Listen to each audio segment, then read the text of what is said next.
Pour l'examen clinique du membre supérieur, je commence à demander au patient où est-ce qu'il sent que ça travaille en serrant le poing. Une bonne sensation d'activation va être une sensation d'activation globale. Il doit sentir l'activation dans l'avant-bras, mais aussi dans le biceps, le triceps, le pec, l'omoplate, même les abdos. Plus on serre le poing, plus on doit sentir une activation qui est globale et diffuse. Une personne qui a une mauvaise sensation d'activation va plutôt sentir qu'une zone, par exemple dans son poing, il va vous dire qu'il sent la force dans son poing, mais qu'il ne sent pas la réponse musculaire dans les muscles. Ou il peut vous dire le coude ou une douleur dans l'épaule. Je complète l'examen par l'autre côté. Toujours un examen bilatéral et comparatif. Ensuite, je poursuis l'examen clinique en me mettant derrière le patient. Je mets ma main sur l'omoplate et je lui demande de maintenir la position, comme une statue, de ne pas bouger. J'appuie sur l'omoplate. Il y a un patient qui active bien, vous n'allez pas pouvoir le bouger. C'est très difficile de pousser quelqu'un qui active bien. Il va sentir une activation qui est globale. Si vous lui posez la question, il va sentir l'omoplate, mais aussi le pec, les abdos, les fessiers, même les cuisses. Par contre, un patient qui active pas bien, vous allez pouvoir le pousser facilement. Ça va être facile de le pousser vers l'avant. On complète toujours par l'autre côté. Ensuite, je complète l'examen par ce mouvement. Je demande au patient, donc de se mettre à 90 degrés et d'amener le bras vers l'arrière.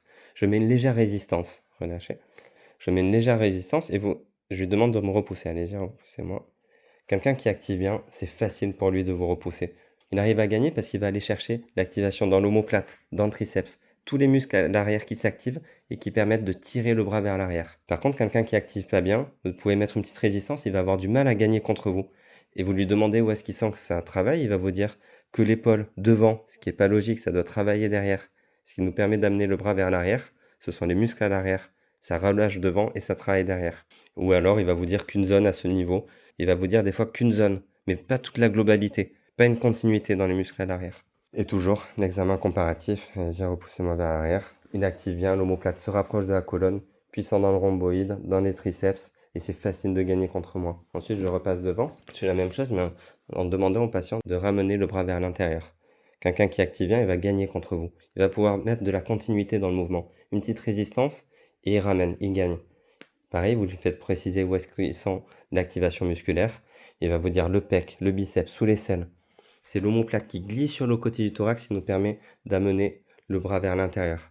Par contre, s'il n'active pas bien, il va avoir du mal, il ne va pas sentir bien l'omoplate, il va sentir que le biceps, aucune zone dans le pec, et vous allez voir, ça va être très difficile pour lui de gagner contre vous.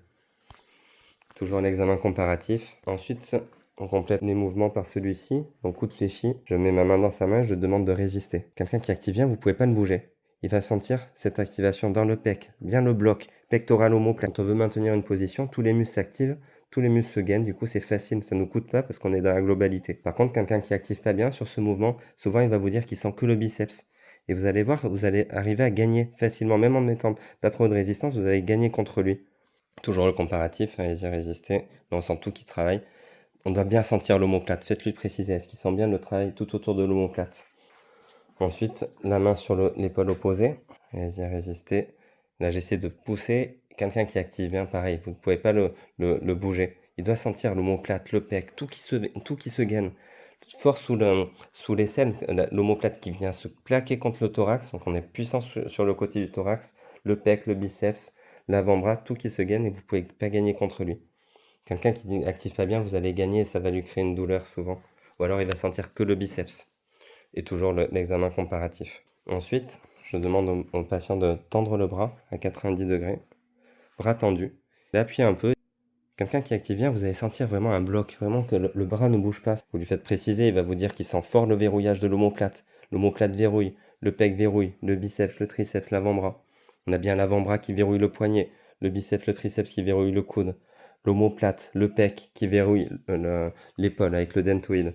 Et c'est vraiment cette globalité. Même il peut aller chercher de la puissance, plus vous appuyez, il peut aller chercher de la puissance dans ses abdos, dans ses cuisses. Quelqu'un qui travaille pas bien, qui active pas bien, après un traumatisme, va appuyer un peu et il va chuter. Vous n'avez pas besoin d'en mettre beaucoup, il va pas tenir et il va vous dire de suite qu'il sent une zone dans l'épaule, ou alors qu'une zone dans le coude, ou dans le poignet.